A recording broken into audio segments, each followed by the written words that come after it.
Assalamualaikum warahmatullahi wabarakatuh. Ketemu lagi di Mining Room.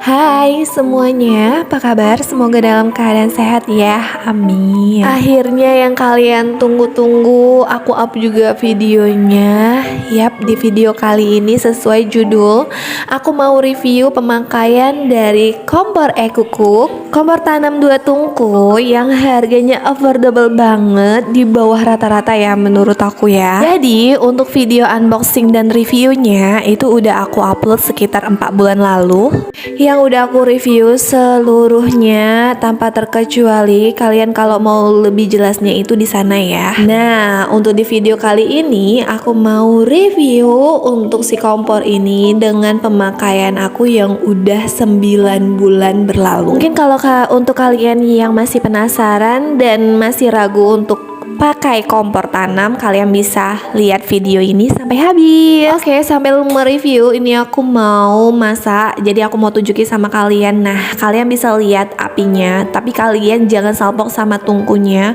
karena ini kompor yang affordable banget. Dan khususnya di tungkunya itu memang dia sudah kelihatan kayak bekarat gitu ya. Aku pun juga nggak ngerti, tapi memang mereka klaimnya sih ini anti karat. Tapi ini setelah aku pemakaian 4 bulan ke atas itu udah mulai bekarat. Apalagi dulu itu aku sering banget cuci si tungkunya. Asli aku bener-bener sering cuci tungkunya sampai dia bekarat seperti itu. Nah, kalau misalnya kayak gini tuh, itu tuh panasnya itu menyebar ya kemana-mana. Dan kompor tanam ini memang dia lebih panas daripada kompor pada biasanya. Nah, seperti kalian lihat, ini baru aja aku hidupi tadi, tapi si air ini itu udah lumayan mau melega ya. Nah, ini udah lumayan cukup panas, padahal aku pakai pannya yang super tebal banget dari Boldé. Oke, langsung aja ini aku mau masak. Aku nggak tahu ini namanya apa, yang kayak untir-untir gitu, kayak mie gitu, tapi aku taruh aja di boxnya makaroni. Nah, aku tuang minyak sedikit di airnya biar supaya nggak terlalu lengket. Terus aku rebus aja langsung si makaroninya. Tapi walaupun si tungku ini dia udah bekarat dan dia tidak mengurangi kualitas pada saat awal-awal aku pemakaian. Ini mau aku tinggalkan sebentar. Untuk bikin makaroni itu sebut aja makaroni ya. Jadi untuk bahan-bahan bikin makaroni ini simple banget. Aku pakai bawang bombay tapi setengahnya aja karena ini sisaan juga. Sisaan aku bikin yang sebelumnya. Terus aku pakai si bawang putih, lalu cabai sedikit biar supaya menambah kesan dia warnanya aja ya. Ini mau aku cuci terlebih dahulu. Oke, selesai. Ini aku mau potong-potong semua cabenya dengan iris-irisan menyamping kayak gini, serong-serong.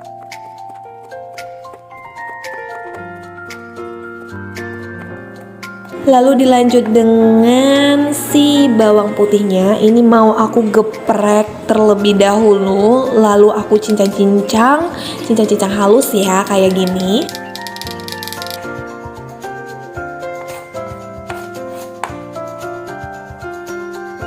Lanjut si bawang bombay ini mau aku iris-iris aja kayak gini ya, kalian lihat ya. Setelah itu lanjut si sosis, aku pakai sosis Kenzler.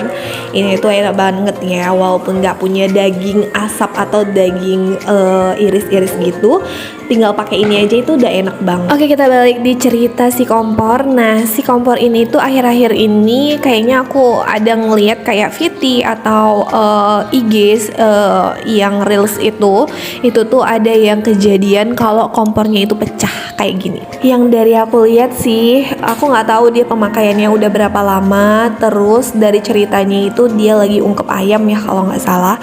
Nah, itu tiba-tiba dia retak ya.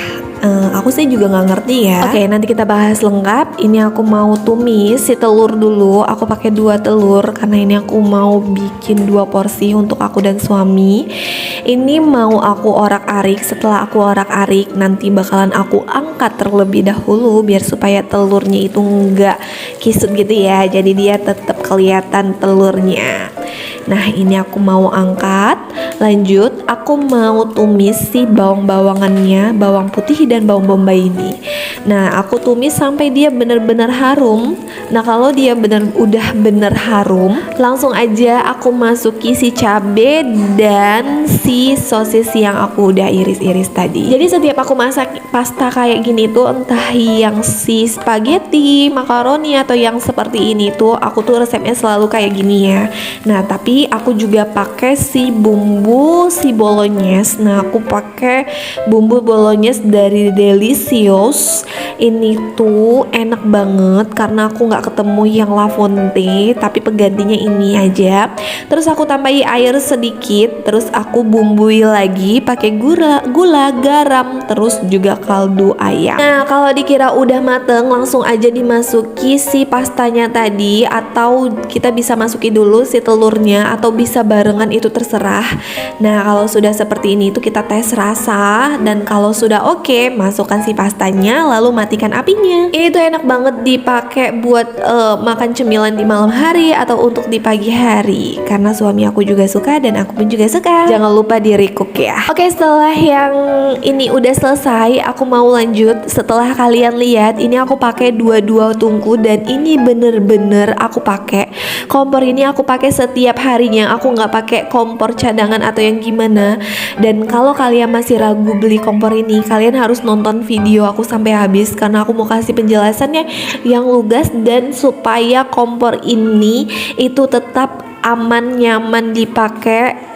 Aku bakalan kasih tips. Jadi kalau udah selesai masak, mau pakai kompor apapun kalian, itu wajib banget untuk dibersihkan langsung ya.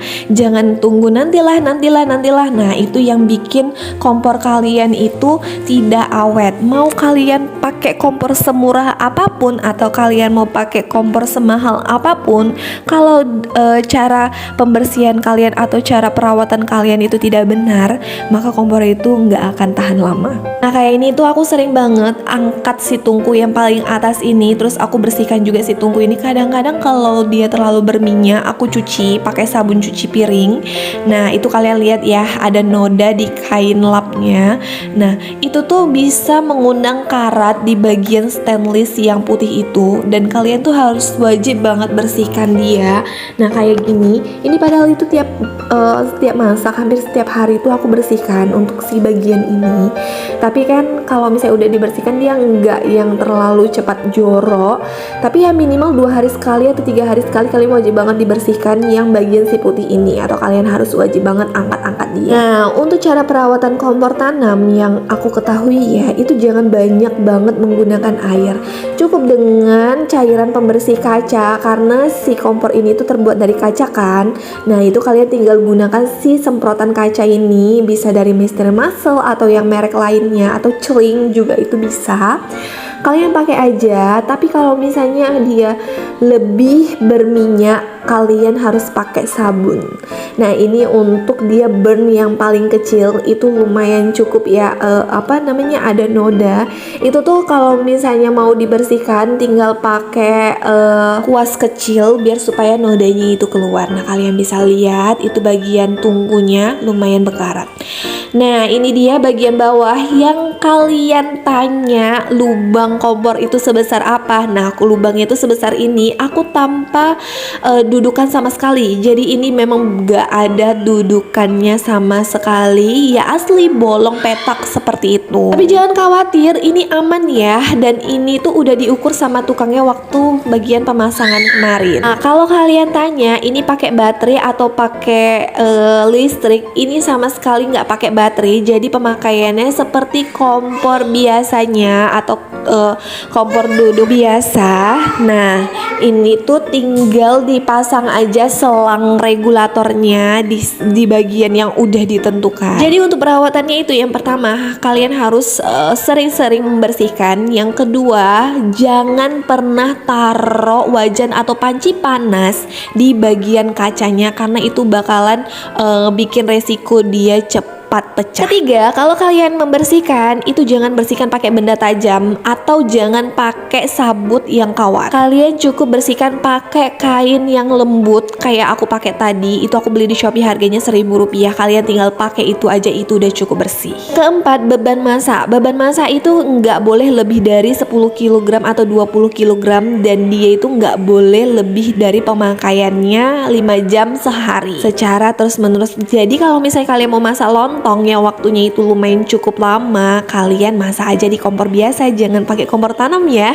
Oke, segitu dulu review dari aku. Ya, overall ini itu kompornya bagus banget ya, dan tahan lama banget. Sampai sekarang dia awet banget dan fungsinya itu berjalan dengan sempurna. Untuk harga yang 500 ribuan atau 700 ribuan itu lumayan cukup bagus dan memuaskan. Sampai segitu dulu video dari aku. Semoga bermanfaat, dan buat kalian yang masih ragu, nggak perlu ragu lagi. Semoga video ini bisa menginspirasi. Jangan lupa tekan tombol subscribe dan like, komen, terus share di teman-teman kalian semua atau sosial media kalian semua. Sampai ketemu di video aku selanjutnya. Dadah.